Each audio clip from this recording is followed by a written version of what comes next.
हरी नाम घे फुकाचे, नको वेळ घालवू रे. हरी नाम घे फुकाचे, नको वेळ घालवू रे.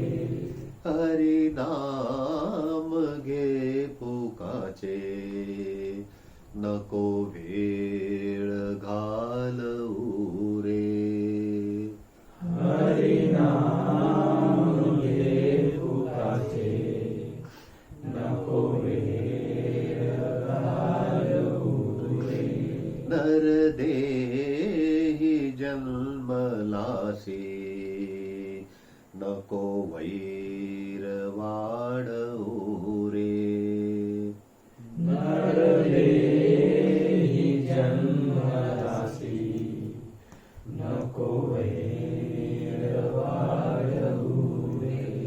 तीर्थाटनी तू जाऊ नको, ढोंगीपणे ध्यान लावू नको. तीर्थाटनी तू जाऊ नको, ढोंगीपणे ध्यान लावू नको. आराम सावळा रे, तुझ्या अंतरी विराजे. आराम सावळा रे, तुझ्या अंतरी विराजे. हरी नाम घे फुकाचे, नको वेळ घालवू रे. हरी नाम घे फुकाचे, नको वेळ घालवू रे. बंधू भगिनी पत्नी जरी, धन तेही नश्वर रे संसारी. बंधू भगिनी पत्नी जरी, धन तेही नश्वर रे संसारी. नको आस या जगाची, हरी चिंतनी रमावे. नको आस या जगाची, हरी चिंतनी रमावे. हरी नाम घे फुकाचे, नको वेळ घालवू रे. हरी नाम घे फुकाचे, नको वेळ घालवू रे. विषयाच्या ओढी पासून मना, परतो नियाणी रे भजना. विषयाच्या ओढी पासून मना, परतो नियाणी रे भजना. गजानंद शांत राही, संसारी राहुनी रे. गजानंद शांत राही, संसारी राहुनी. हरी नाम घे फुकाचे, नको वेळ घालवू रे. हरी नाम घे फुकाचे, नको वेळ घालवू रे. नरदेही जन्मलासी, नको वैर वाढवू रे. नरदेही जन्मलासी, नको वैर वाढवू रे.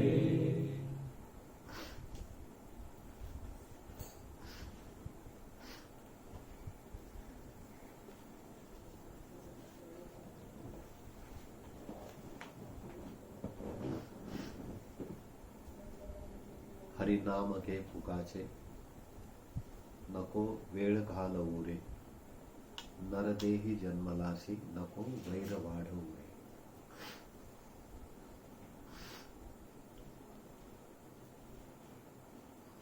नरदेहामध्ये जन्म मिळाल्यानंतर आपण फुकट कोणत्या गोष्टी आहे त्यावर पहिल्यांदा लक्ष घालतो की जिथे आपल्याला काही द्यावं लागणार नाही आणि काही न देता काय मिळेल या दोन गोष्टीचा जास्त प्रभाव असतो माणसाच्या जीवनावर. म्हणजे साधारणतः अशा जर माणसाच्या काही कॅटेगरी ठरवल्या, काही असे लोक शोधले की 2-3 पद्धतीचे लोक सापडतील. एक पद्धत आहे जी तमोगुणामध्ये जगणारी, म्हणजे ती पद्धत जगणारे जे लोक सापडतील किंवा जे नरदेह सापडतील त्या नरदेहामध्ये भोजन हा संघर्षाचा विषय असेल, जेवण संघर्षाचा विषय असेल. जसं सार्वजनिक पशूंमध्ये ते बघायला मिळतं की 2-3 पशु एकत्र असतील आणि त्याच्यापैकी एकाकडे जर भोजन असेल किंवा एकाला ते मिळालं असेल तर बाकीचे त्याला खाऊ देत नाही. पशूंमध्ये अशाही तऱ्हेची पद्धत बघायला मिळते की ज्याला भोजन मिळालं तो भोजन घेतो आणि पळून दुसरीकडे जाऊन खातो, जिथे त्याच्या जातीतले कोणी नाहीये. म्हणजे अशी एक लहर जीवनामध्ये पाहायला मिळते पशूंच्या. आणि काही अंशी असेलही मनुष्य जातीमध्ये असं की ते भोजन संघर्षाचा विषय करत असतील. भोजनासाठी संघर्ष हा वेगळा आणि भोजन संघर्षाचा विषय हे दोन वेगळे. भोजनासाठी संघर्ष म्हणजे ज्यांच्याकडे कला नाही, विद्या नाही, मग त्यांना भोजन मिळवण्याकरता संघर्ष करावा लागतो. मग भोजन मिळवण्याकरता केलेला संघर्ष म्हणजे काम मिळवा. मग काम मिळवण्यासाठी मैल मैल प्रवास करा, पायी रस्ता तोडवा आणि मग लोकांकडे जाऊन याचना करा की आम्हाला काम द्या. आणि ती शृंखला अशी पक्की असते की काम मिळेल, नंतर मग पैसा मिळेल, पैशातून मग भोजन मिळेल. म्हणजे काम मिळवायचा, पैसा मिळवायचा, भोजन मिळवायचं, असे त्या 3 टप्प्यामध्ये ते विभागल्या जातात. तर काही असे नरदेह बघायलाही मिळत असतील की जी भोजनासाठी गावोगाव दारोदार फिरावं लागत असेल आणि फिरतही असतील आणि त्यातून ते काम मिळून भोजन मिळवत असतील. मग ते काम निकृष्ट दर्जाचं आहे की उत्कृष्ट दर्जाचं आहे, कामाचा दर्जा पाहणं गरजेचं नाहीये. कारण काय, तो भोजन मिळवायचं आहे. आणि भोजन असं आहे की भोजन मिळवतानाही जे गृहस्थाश्रम सोडून बाहेर पडले, भिक्षुक झाले किंवा संन्यस्त झाले, ते लोक भिक्षा मागून भोजन मिळवू शकतात. याचना करणं जमलं पाहिजे. भोजनासाठी याचना करणं, याच्याकरता स्वत्व हरवावं लागतं. स्वतःचा अहंकार पायी तोडावा लागतो. तेव्हा भोजनासाठी याचना करायची. एखाद्या अनोळखी दारात जाऊन अचानक भिक्षा देई म्हणणं इतकं सोपं नाहीये.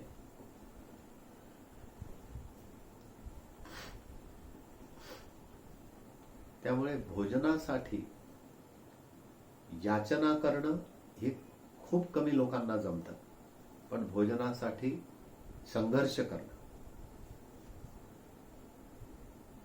आता भोजन संघर्षात करणं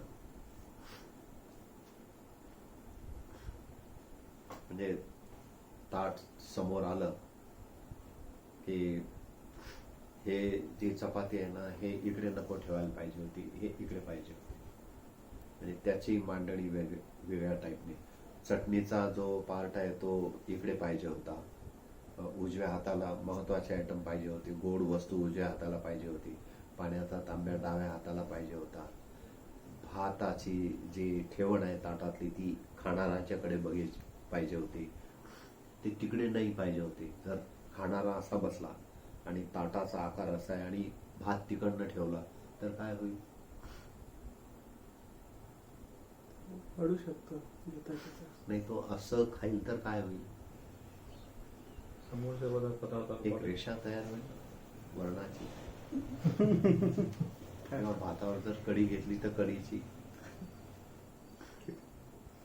तसं पावसाळ्यामध्ये डोंगरात तुम्हीच पहिल्यांदा गेले तर पाऊल वाट तयार होते. असं वाटतं की कोणीतरी गेलाय चालत, ठसे उमटतात. तसे ते तयार होईल. संघर्षातलं जेवण. मग ते जर नीट आलं, ही काय वेळ असते का? अर्धा तास उशीर झाला है ना? असं कुठे असतं का?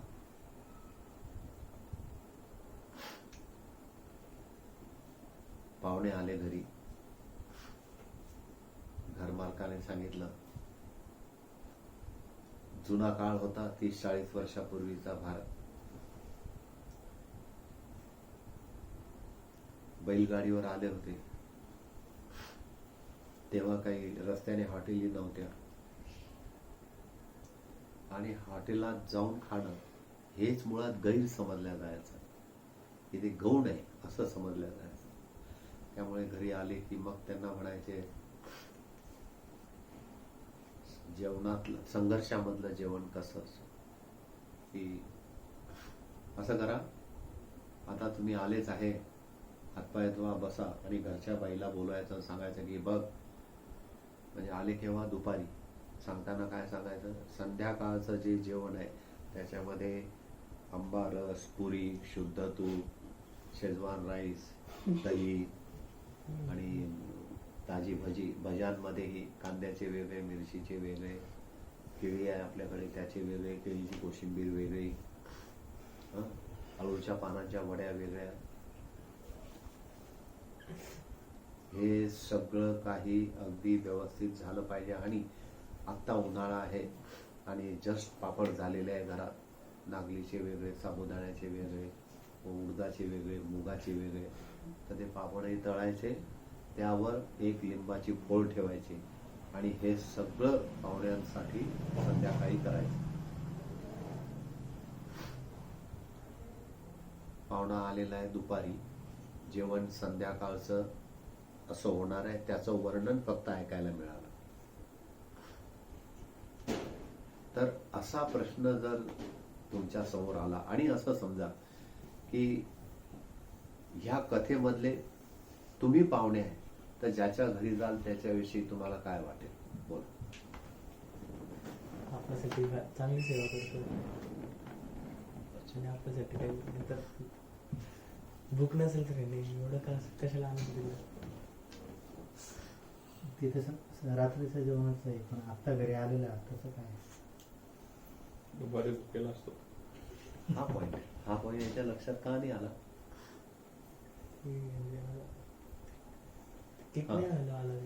तू रे?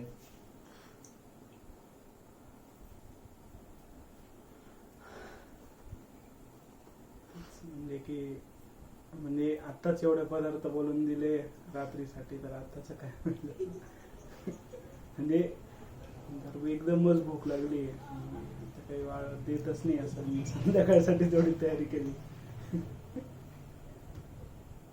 त्यातला पाहुणा तू आहे, तुझा रोल काय असेल? आताच काय ते, आणि संध्याकाळी जर काही करणार असेल तर स्वतःच्या गरजेपुरतं तेवढं त्यांनी बनवायला पाहिजे सगळं करणार.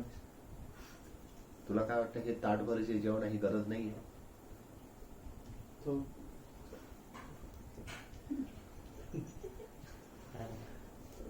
लोभ झाला त्या गोष्टीविषयी. आता काही भेटले नाही तर बाहेर जाऊन खा मी दुपारचं जेवण करून हे करते मॅगीची महत्वाचं काय आहे आता रोजच्या आत्ता काय सांगणं काय चालू आहे संध्याकाळी बाहेर चाललं जाईल लोकं खायला. मग अशा केसमध्ये आपल्याला आता प्रणव सांगेल की तो जर त्या रोल मध्ये असेल तर काय करेल. आत्ताच नाही यांचं ऐकून नको सांगू, तुझं सांग. स्वतःच हा, काय सांगतो. आत्ताच काय मग त्याच्यावर मालकानं सांगितलं की संध्याकाळी आहे ना एवढं मोठं, मग स्वतः बनवून काहीतरी खाऊन घे.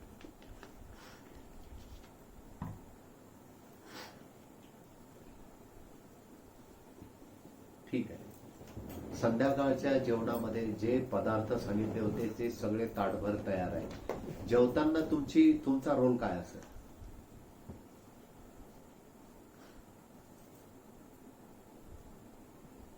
त्या भूमिकेत उतरा की तुम्ही काय कराल.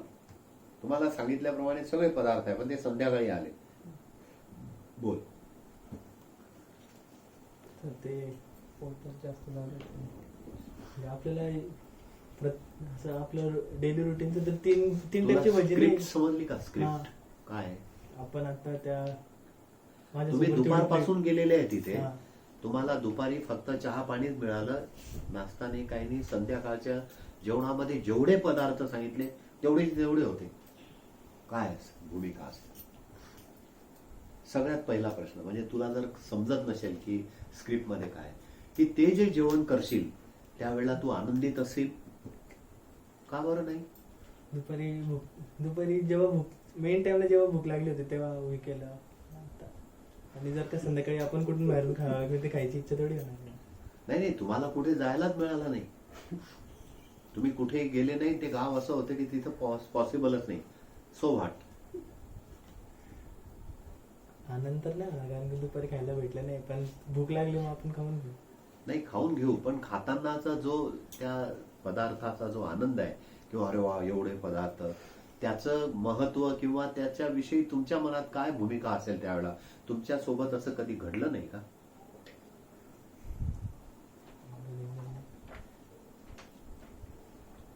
की तुम्ही दुपारी जेवले आणि जेवल्यावर तुम्हाला सांगितलं की आज आपल्याकडे संध्याकाळी अशा तऱ्हेचा बेत आहे.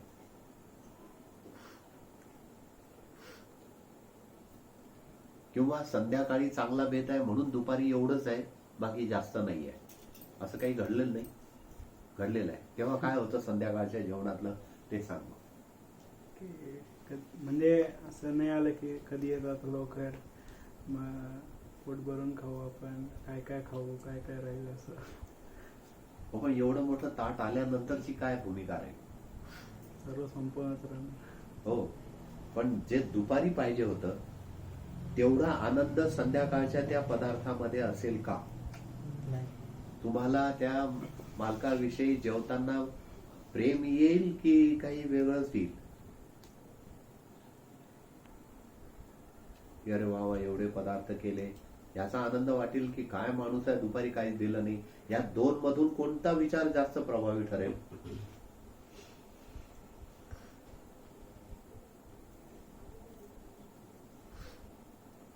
दुपारी दिला असतं तर सगळं संपवलं असतं.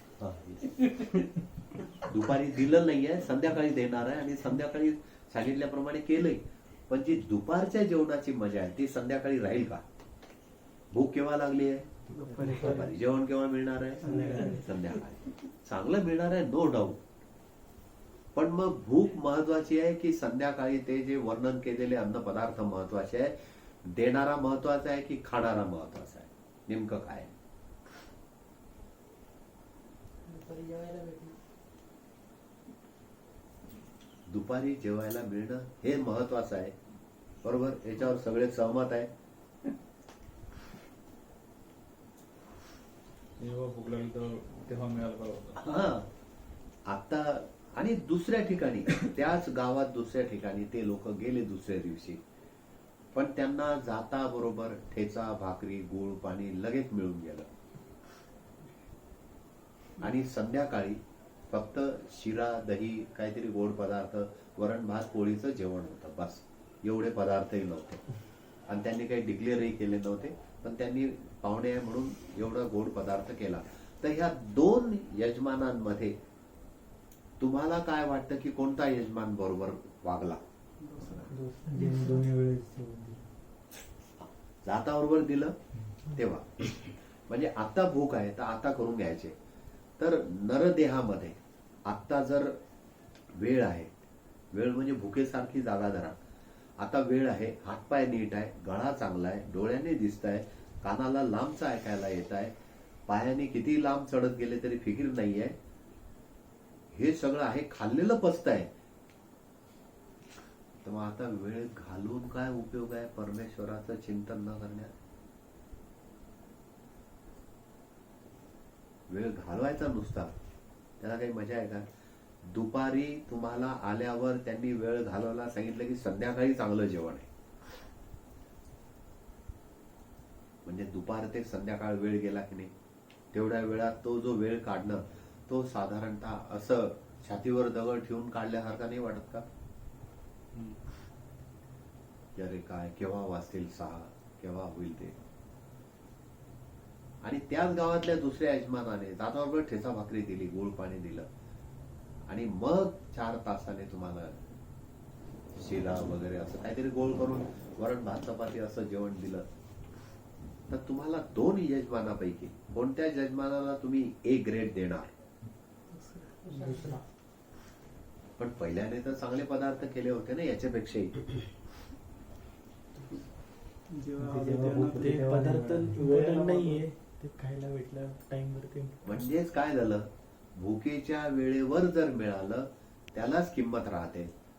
म्हणजे आज ज्या वेळेला नरदेह सगळं काही नीट आहे, आज जर तुम्ही केलं तरच त्याला किंमत राहील. तुम्ही म्हणाल मग बघू रिटायरमेंट नंतर, मग रिटायरमेंट नंतर एक एक शरीराचा पार्ट राजीनामा देत राहतो, धड ऐकायला येत नाही, दिसत नाही, भिंगाचे चष्मे लागून जातात, रस्त्याने एकटं जात आहे, घरातले म्हणतात एकटे नका जाऊ, तुम्हाला सोडायला एक जण लागेल, त्याला एकटं सोडता येत नाही, चालता चालता तोल निघून जातो, पडला तर पुन्हा झंझट नको. घरातले लोक एकटे याच्याकरता येत नाही की त्याच्यावर प्रेम आहे, पण हा तोल जाऊन पडला तर हा आजारी पडेल आणि याचं करील कोण, तो पुढचा ताण नको म्हणून आताच सोबत जा.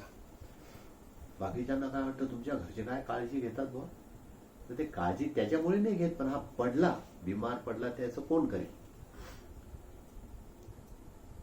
आणि आजकाल त्या नर्सही भेटत नाही, त्यांचा एक ग्रुप निघाला, 300-300 रुपये रोज असतो, म्हणजे तोही विचार करतो माणूस. तर वेळेवर जर झालं तरच किंमत आहे असं तुमचं म्हणणं आहे ना? की दुपारी गेले, दुपारी भूक आहे आणि त्याच वेळेला तुम्हाला ठेचा भाकरी का होईना, 2च आयटम मिळाले, ते म्हणजे सिंपल.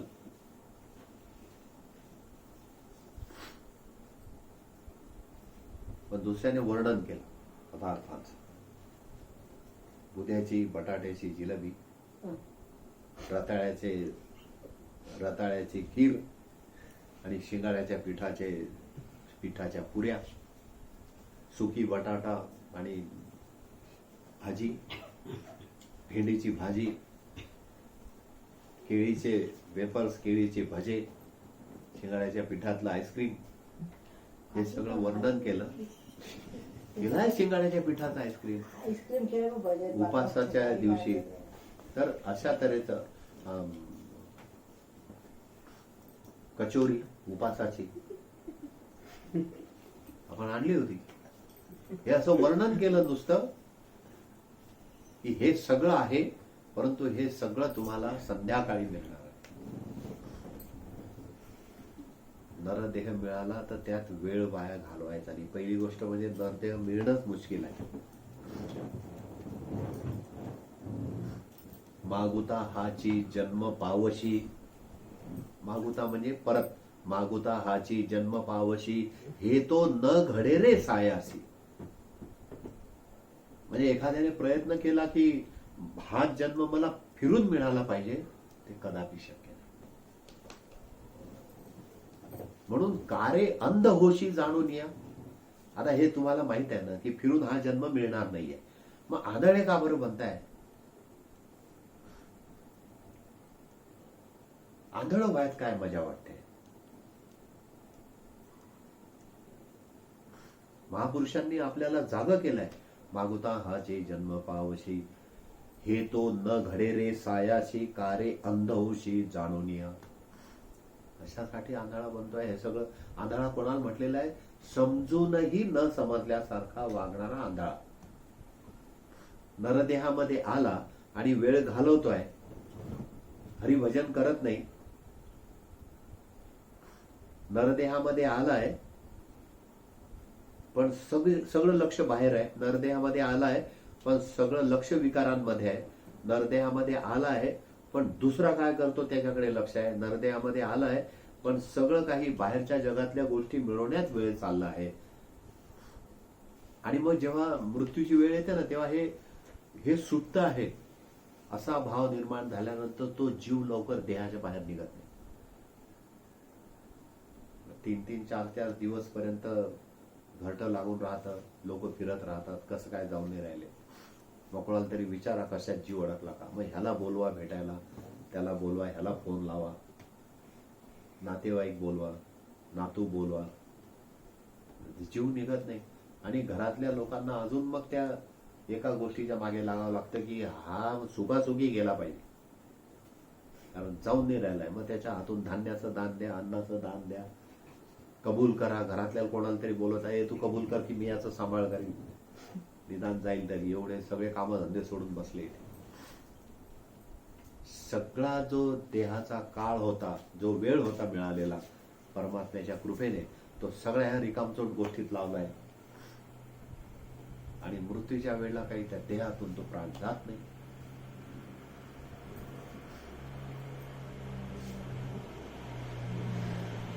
नरदेहामध्ये जे मनात चिंतन चालतं तेच कर्म देह करत असतो. चिंतनातून कर्म घडतं. पण कधी कधी असे होतं की कर्म चालू आहे एक आणि चिंतन चालू आहे भलतं, असंही घडतं. जसं मुलं अभ्यासिका लावतात आणि अभ्यासिकामध्ये गेले, अभ्यासाचं कर्म चालू आहे, पुस्तक समोर आहे आणि मनामध्ये चिंतन चालू आहे. कळसुबाईला 4 लोक गेले, मला जाता नाही आलं. आता ते अर्ध्या रस्त्यात गेले असतील. मग आता तो येणार होता, हा येणार होता. मन तिकडे लागलेलं आहे. पण घरच्या लोकांनी सांगितलं अभ्यासिकेचे पैसे भरले, ते बुडवायचे नाही. अभ्यासिकेत बसलेले आहे 8 तास डबा घेऊन. दुपारचा डबा आई वडील करून देतात की पोरग घरी नाही येणार. पाण्याची बाटली असते.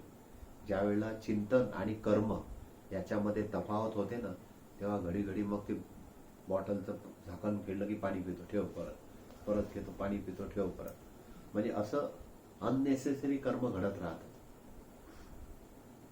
नाहीतर डबा उडेल खात बसेल भूक नसली तरी. कारण हे आता चिंतन वेगळं आहे आणि कर्म वेगळं आहे, ते मॅच नाही होऊन राहिलं आहे. आणि मग जसं जसं 4 वाजत जातात तसं तसं मोबाईल चेक होतो की काही स्टेटस कोणी टाकले दिसतंय का काही. मग ते सगळे असे रांगेत उभे करायचे, सगळे एका वेळेला उड्या मारा तो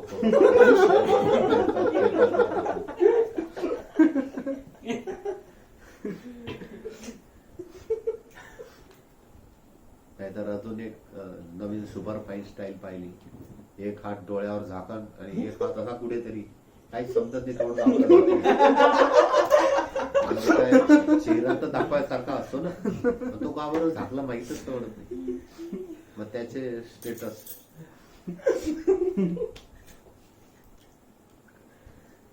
ते चेक होत की कुठपर्यंत आली कळसुबाई.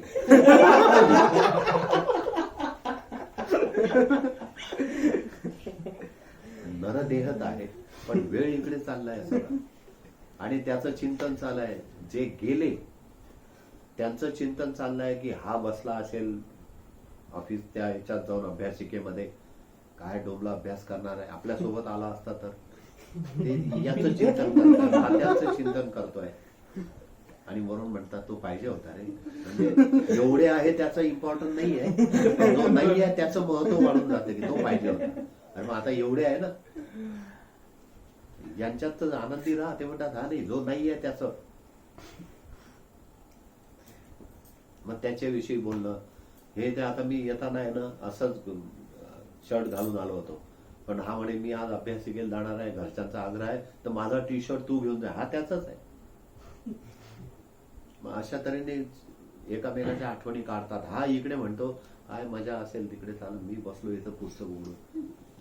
4-5 तासाने घरी आला की घरच्यांनी वाटतं पोरगा मस्त अभ्यास करून आलाय.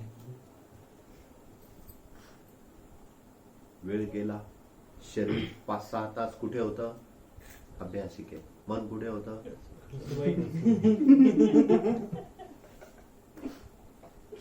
रस्त्याच्या जवळच गाड्या लावल्या असतील बहुतेक. मागच्या वेळेला आम्ही तिथेच लावल्या, तिथून पायी गेले असतील. आणि मग हा आहे ना, हा मागेच पडला असता. कारण त्याला चालतं, तो वजन जास्त आहे. असं काही मन चिंती काय नाही चिंतणार, असा वेळ चालला. तर हा वेळ नरदेहामध्ये आल्यानंतर वाया घालवू नका, असा इशारा या भजनात. असा नका वाया. मग त्याला काहीतरी तर कामात लावा. मग कामात लावायचं तर कसं की जे कराल चिंतनही त्याचंच ठेवा, आणि जे चिंतनात असेल तेच कर्मात ठेवा. दोघांचं मॅच. नरदेह एका बाजूला आणि आपल्याला मिळालेला वेळ. गंमत अशी आहे की नरदेह मिळाला, परंतु नरदेह किती दिवस आपल्या ताब्यात राहणार आहे माहिती नाही. म्हणजे तो जीवनकाल किती चालणार आहे माहिती नाही. आपल्याला वेळ किती उपभोगायला मिळालेला आहे तो माहिती नाही. सगळं काही ब्लाइंड आहे, अंधारात आहे सगळं. जीवनाचं शेवटचं वर्ष काय असेल माहित आहे का? नाही माहित.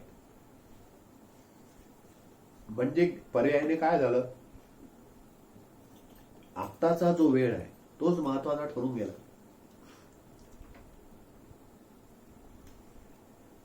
जे मागे घडलं त्याच्यामध्ये आपण आता काही जर बदल करू शकत नाही, पण पुढे काय घडणार आहे ते टाळूही शकत नाही, कारण ते माहितीच नाही, ते अज्ञात आहे. ते मग ज्ञात काय आहे? तर वर्तमान, आत्ता. ही जी मुवमेंट आहे ही ज्ञात आहे. मग हिला फक्त फ्रुटफुल नेचरच्या कामात लावायचं आहे. नरदेह मिळाला, पण नरदेहामध्ये सगळ्या आवडीत जपणं चालू आहे. पण जगामध्ये असं नाही चालत. जगामध्ये आवड आणि नावड हे सोबत असते. जगामध्ये चांगलं आणि वाईट सोबत आहे. जगामध्ये लाभ आणि हानी सोबत आहे. जगामध्ये यश आणि अपयश सोबत आहे. तसंच जगामध्ये जन्म आणि मृत्यू सोबत आहे, वेगवेगळे नाहीये. नदीचे जे 2 किनारे आहेत, तुम्ही जर लाभाच्या किनाऱ्यावर उभे असाल तर तुमच्या डोळ्यासमोर जो किनारा आहे तो हानीचा आहे, आणि तुम्ही जर जन्माच्या किनाऱ्यावर उभे असाल तर समोर दिसणारा किनारा मृत्यूचा आहे. हे सोबत असतात. आता हीच गोष्ट थोडी वेगळ्या पद्धतीने समजून घेऊ. सध्या तू कोणतं वर्ष शिकतोय? सेकंड झालंय, थर्डला आर्किटेक्टचं. हो. किती विषय आहेत त्यातले? 6 6 पैकी आवडणारे विषय किती आहेत? 2 आणि न आवडणारे 4. सोबत आहे की नाही? हे 6 सोबत आहे. न आवडणाऱ्यांची संख्या जास्त आहे उलट आवडण्यापेक्षा. तुझं वर्ष कोणतं आहे? आता 3rd इयरला जाईल. कोणतं पण? Commerce, civil. हा, सिव्हिल 3rd इयर. किती सब्जेक्ट आहे? 5 आहे. त्यात आवडणारे किती आहे? 2. हे पाय, ना आवडणारे 3 आहे. पण सोबत आहे की नाही दोघं? असं समजून घ्या. त्यामुळे जर लाभ झाला तर आनंदित नका होऊ. लगेच चढू नका देऊ सर्वी अंगावर की मेरे को 70% मिले. आमच्या काकाचा मुलगा आहे 45%. काही गरज नाही बोलायची. लगेच चरबी नका येऊ देऊ अंगावर. कारण काय आहे, लाभाच्या किनाऱ्यावर उभे राहिले तर डोळ्यासमोर हानीचा किनारा आहे. त्यामुळे ना लाभाच्या बाजूने ना हानीच्या बाजूने. पण किनारा कोणता तरी एक हिशावर येईल, पण तो आल्यानंतर ना आनंद आहे ना दुःख आहे. किनाऱ्यात बदल नाही करू शकत आम्ही, पण आमच्या मनाच्या अवस्थेत तर करू शकतो की नाही.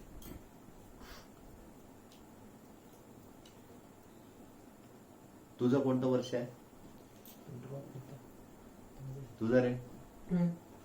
कम्प्लीट झाला तर अरे पण 12th सायन्स कॉमर्स, मग असं बोल ना. किती विषय आहे? 6 6 पैकी आवडणारे किती आहे? 2 बघितलं ना, सोबत आहे. आवड आणि नावड सोबत आहे. मग जर आवडणारे विषय, आता तुम्ही सगळ्यांनी सांगितलं आवडणारे विषय 2 आहे, नावडणारे जास्त आहे. आवडणाऱ्या विषयाचा अभ्यास करताना मनाची साथ मिळते की नाही? पण न आवडणाऱ्या विषयाचा अभ्यास करताना मनात काय विचार येतात सांगा बरं. तू सांग. हे होत नाही आपल्याकडून, कशाला नाही आवडत मला, कशाला करायचं. हो, पण ते करावं लागतं. ते हे जे प्रेशर आहे की करायचं आहे आणि आवडत नाही आहे, हे प्रेशर कसं सहन होतं? इच्छाच होत नाही करायची, ते मनच लागत नाही करणार. हो, पण ते जर सोडून दिले तर रिझल्टवर परिणाम आहे ना. म्हणजे जो शेवटचा रिझल्ट आहे त्याच्यावर परिणाम होतो त्याचा. आणि तो शेवटचा रिझल्ट आपल्याला कोणता पाहिजे आहे? चांगला पाहिजे. हा, चांगला म्हणजे कोणता पाहिजे आहे? पण पास. पास पाहिजे. मग पास रिझल्ट जर पाहिजे असेल तर नावडणाऱ्यांचं काय करावं लागेल जे आवडत नाही आहे? त्यांचा अभ्यासच करावा. पण मग तू तर म्हणतो मन नाही लागत. मग त्यांच्याशी कसं ऍडजस्ट करता? तू कसं करतो ऍडजस्ट? करावंच लागतं, आता काही करत नाही तर मग आहेच. परत मग असं मनात विचार येऊन जातं, परत बॅक लागलं की परत काम कर. नाही, आता नावडणाऱ्यांशी कसं तुमचं ऍटिट्यूड कसं असतं? काय तू काय करतोय? सर्वात पहिले तर प्रश्न आहे की कोणी बनवला असा विषय. वा, कसे? एक भारी.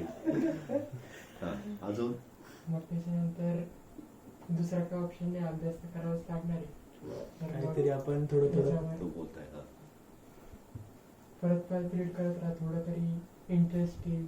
म्हणजे असा विचार करता का की नावडत्या विषयांचा अभ्यास करताना तुम्ही रेंज बघता का? पासिंगची किती आहे? बघतो किती आहे? 33. मग असा कधी कधी विचार येतो का की 33 तरी है ना, तेवढ्या पुरतं तर करूच. तर मग कनेक्शन लागून जातं असं की काय संबंध काय याच्याशी आपल्याशी. म्हणजे नावड आणि आवड कायम सोबत असते, लाभ आणि कायम सोबत आहे, यश अपयश कायम सोबत आहे, आनंद आणि दुःख कायम सोबत आहे, सुख आणि दुःख कायम सोबत आहे, शांती आणि अशांती कायम सोबत आहे, जन्म मृत्यू कायम सोबत आहे. मग आता ह्या सगळ्या गोष्टीत आपण काही बदल करू शकतो का? जन्म कोणत्या फॅमिलीत मिळायला पाहिजे होता, म्हणजे जन्म झाल्यानंतर फॅमिलीत काही बदल करू शकतो का? मग आता बदल कुठे करू शकतो? समजा आता हे आपण फ्रेंडली चर्चा करतोय की आई वडिलांपैकी बहुतांश 60% वर वडील नाही आवडत. आईचा फेवर कसा आहे, जोपर्यंत मॅरेज होत नाही तोपर्यंत खाय प्यायची व्यवस्था आहे म्हणून थोडं जास्त होतं. आता हे आपण फ्रेंडली बोलतोय म्हणून आफ्टर मॅरेज तेही काम संपून जातं. पण मग याच्यामध्ये जे आवडत नाही त्याच्यात आपण काही चेंज करू शकतो का? साधारणतः वडिलांच्या विषयी जास्त नाराजी असते का?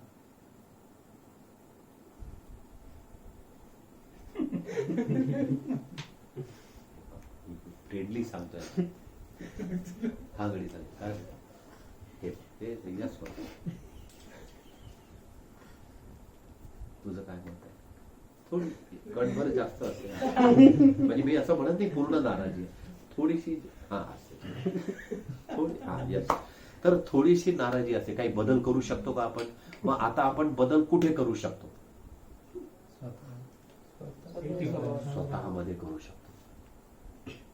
त्याच्यात बदल होईल का आता काही? म्हणजे जी गोष्ट आपल्याला नैसर्गिकरित्या मिळाली, मग जन्म नैसर्गिकरित्या मिळाला, आपल्याला ज्या आईचा गर्भ मिळाला, जो पिता मिळाला, त्याच्यात आपण काही नाही करू शकत.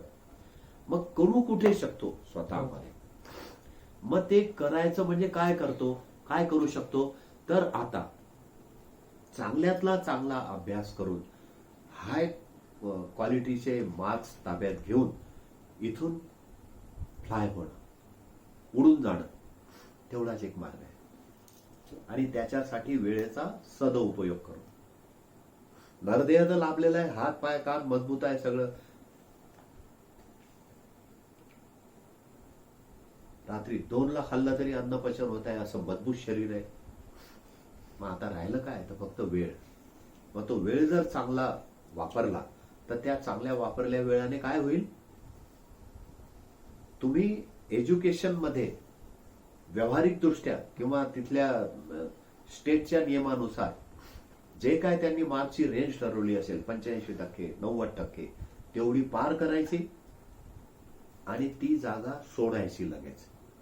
म्हणजे चांगल्या तऱ्हेच्या कॉलेजेसमध्ये एंट्री घेऊन आपलं एक दालन जीवनाचं नवीन उघडायचं. आणि त्याच्यासाठी आपली जी वेळ आहे ती वेळ आवडणाऱ्या आणि नावडणाऱ्या विषयावर समान वाटप करून समान प्रेम करायची बुद्धी आपण चेंज करायची. समान प्रेम करायचं, समान काम करायचा व्ह्यू आपल्यामध्ये निर्माण करायवर आपण वेळ घालवायचा, ना की या लोकांना बदलायवर. आणि होतं काय जनरली? आपण चिंता करतो, हे आहे ना, वडिलांनी असं नाही करायला पाहिजे, ते ह्याने असं नाही करायला पाहिजे, त्या काकानेच असं नाही करायला पाहिजे. अभ्यास करताना या गोष्टीचं चिंतन करून काही फायदा आहे का? कोणी काय करायला पाहिजे ह्याचं चिंतन अभ्यासाच्या वेळेला येतं. पण हे विषय पुस्तक उघडलं की लगेच येतात. तुम्ही बघा, ज्यावेळेला तुम्ही पुस्तक उघडता ना, त्याच वेळेला तुमच्या लक्षात येतात की हा असा केलं, हे नाही बरोबर झालं, ते तसं केलं, ते नाही बरोबर झालं. इतर वेळेला जेव्हा तुम्ही आता रिकामे असता तेव्हा तुमच्या मनात तो विचार येणार नाही. त्यावेळेला जास्तीत जास्त कोणते विचार येतील की आज इंस्टावर काय पोस्ट झालेला आहे, ट्विटरवर कोणी बोललं का, आहे की नाही,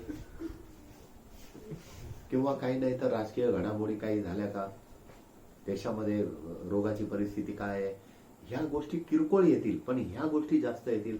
हा असा वागला, घरच्या जवळचा तो तसा वागला, मित्राने असं केलं, है ना, अशा गोष्टी येतील.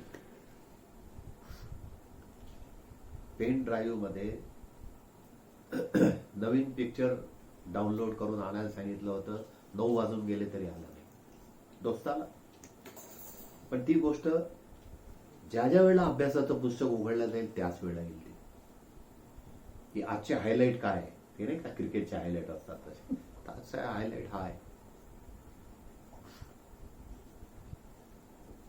एखाद्या आपल्या मित्रपरिवारातल्या मित्राने चांगली गोष्ट केली, ती त्या अभ्यासाच्या वेळेला लक्षात येईल. आपलं मन कोणी दुखवलं, ती त्याच वेळेला लक्षात येईल जेव्हा जेव्हा तुम्ही पुस्तक उघडता. पण आता आवड आणि नावड ही सोबतच ठेवायची आहे, तर त्याच्यावर तुम्ही काय उपाय कराल? बोल. आता समजा एका विषयात आवडत नसेल तर त्याच्यावर पण अभ्यास प्रेम करावा लागेल आणि त्याचा अभ्यास करावा लागेल. वेळ जेवणाचं ताट तुझ्याकडे आलेलं आहे आणि त्या जेवणाच्या ताटामध्ये तुला न आवडणारे पदार्थ आहे ते पहिले आले आणि आवडणारे पदार्थांपैकी 1-2च आले, तर तू काय करशील? पटकन सांग, काय करशील? जे आवडतं ते पहिले खाऊ. तू काय करशील? जे नाही आवडत ते पहिले खाईल, म्हणत आवडतं मग ते नंतर नाराज होईल. म्हणजे बरं, आवडणारे पदार्थ पहिले खाईल याच्यावर किती लोक सहमत आहे? न आवडणारे पदार्थ पहिले खाईल याच्यावर किती सहमत आहे? हा बरोबर आहे. तू गड्या अरे आवडणारे जर खाल्ले तर नावडणारे शेवटी शेवटी जड जातात ना खायला. आणि उष्ट टाकलं तर ते काही आताचे लोक सहन करतील, पूर्वीचे लोक नव्हते सहन करत.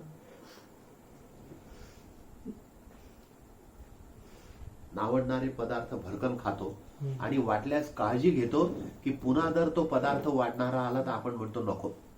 तेवढी काळजी घेतो की नाही माणूस. पण आवडणारा पदार्थ आला तर आहे की नाही. काहींना आहे ना कोरडे गुलाबजाम खूप आवडतात आणि काहींना पाकातले. आणि पंक्तीमध्ये जर कोरडे गुलाबजाम आले नाही लवकर आणि पाकातले आले नाही तर थोडासा खेद वाटतो की नाही. किंवा आपण बघत असतो ना वाढप्याकडे की दिसतो का कोणी गुलाबजामुन घेऊन येणार.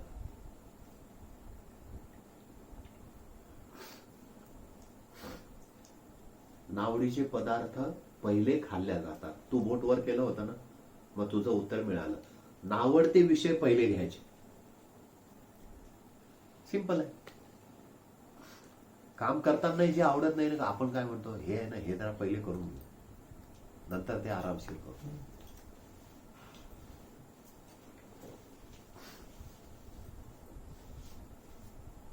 अगदी संध्याकाळच्या वेळेला जेवण आहे आणि जेवणानंतर कळालं की 3-4 टाईपचे आईस्क्रीम आहे. बटरस्कॉच आहे, वॉटरमेलनचं आहे, त्यानंतर ते टेंडर कोकोनट आहे. सगळे डेअरी डॉन पासून तर अमूल पर्यंतचे ब्रँड आहेत सगळे. आणि जेवणही आहे. आता आईस्क्रीम आपल्या आवडीचा पदार्थ आहे, तर आपण जेवण घाईत करू की आरामशीर करू, आणि पोटभर खाऊ की थोडी जागा ठेवू. किती छान बघ. म्हणजे किती सोपं करून टाकलं तुम्ही सगळं. की नावडता आहे ना ते पहिले निपटून टाका आणि मग आवडत्याला भरपूर वेळ द्या.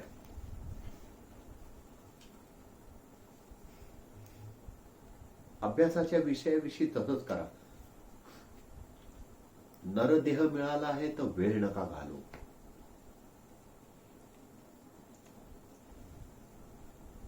पैसा मोठा आहे की वेळ मोठी आहे? तुझं काय म्हणणं आहे? किती वाजता उठतो सकाळी? 8ला उठतो, त्यानंतर परत हा, झोपतो किती वाजता? 12 नंतर. अनप्रोडक्टिव्ह वेळ कोणकोणत्या गोष्टीवर घालवतो की जे घालवल्याने काहीच प्रोडक्शन नाहीये? 24 तासामधून किती तास अनप्रोडक्टिव्ह असतात? सगळं टाइम फोनमध्ये जातो. म्हणजे सगळं TV. अनप्रोडक्टिव्ह आहे. तुझा किती तास? 24 तासामधून किती? 24/24. मग 15, 10, 8, 20. ते असं calculate. पण अंदाज सांगतोय. आता कॅल्क्युलेशन कोण सांगतात? तुला माहिती आहे ना रोजचं आपलं काय आता? 6 ते 7 तास practice. 7 तास. तुझे अनप्रोडक्टिव्ह? 5-6 तास. 7 तास. तुझे? 4-5 तास. झोपेची पण वेळ धरली तर मग 16 तास. 7 तास ऍव्हरेज तुमचं आहे जे अनप्रोडक्टिव्ह आहे. एका दिवसाचे 7 तास. 30 दिवसाची किती? 210 भागीला 30. 210 भागीला 30. हं? 7. आणि 210 भागीला 24 केले तर?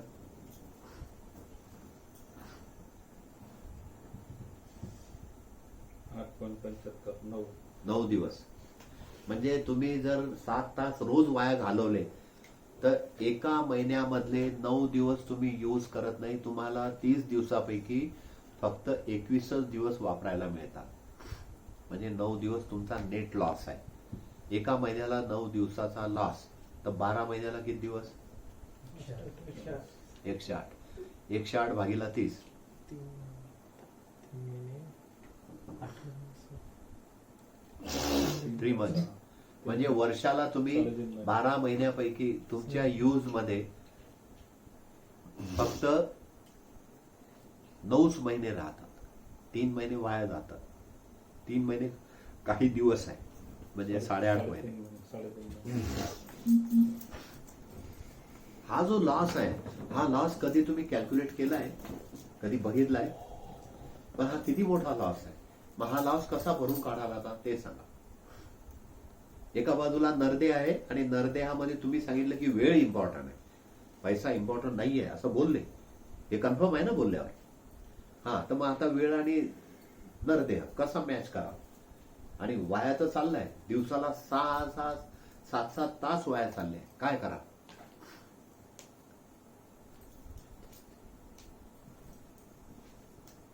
त्याच्याविषयी उद्याच्या दिवशी प्लॅनिंग बनवून आणा आणि मग त्याच्यावर उद्या चर्चा करू. आज एवढंच.